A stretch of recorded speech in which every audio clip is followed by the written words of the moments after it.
Chapter 25 Arrival.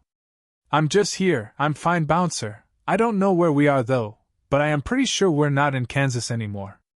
Have you still got a handheld? Bouncer felt around his pockets and belt, and found the handheld radio clipped on. Yes, I do. Throwing the radio to Graham, Bouncer went to look about the scene to try and work out where they were.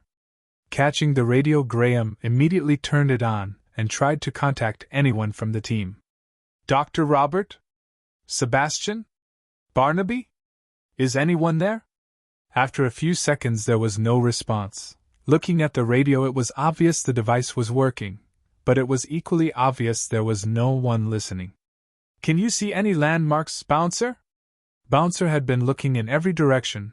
The lack of light was not helping, but there should have been a skyline of lights visible if nothing else.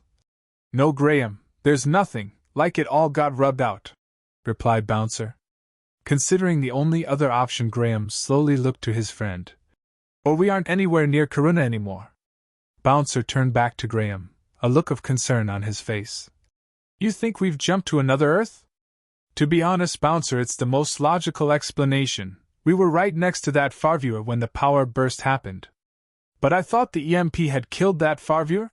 Exclaimed Bouncer. So did I. But what else explains how we were somewhere and are now somewhere else? Bouncer had to accept the proposition as Graham was presenting it, no matter how much he disliked the idea that once again their liberty was in the hands of fate, or even worse, simple bad luck. So what do we do? Asked Bouncer. We have to find out where we are, and perhaps even when time is always a consideration, then we work out how to get back. That sounds too easy, Graham. Are you sure that covers it?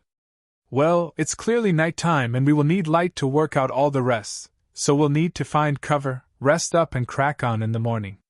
Roger, Graham, sounds like a plan. I'll shift into vehicle mode and you can ride shotgun. Hopefully we'll blend in a little easier and literally cover more ground. As Graham shifted, he popped open the door and Bouncer settled into the seat, smiling as he said, Thank you, Graham, engage. As Graham and Bouncer drove off, Klaus Rummer, a security guard for a local factory, ducked back down behind cover and took a breath. 20 minutes earlier he had started off on one of his evening perimeter security patrols. Nothing ever happened in this part of the Austro-German border. It was for that very reason the Ahnenerbe had chosen this site to build one of their most top-secret factories. This evening, though, was like no other. As he walked methodically around the perimeter, he had seen a bright blue light shining. Running to a ridge to get a better view, he witnessed a spinning, spherical, blue cloud of fire appear and disappear that reminded him of ball lightning.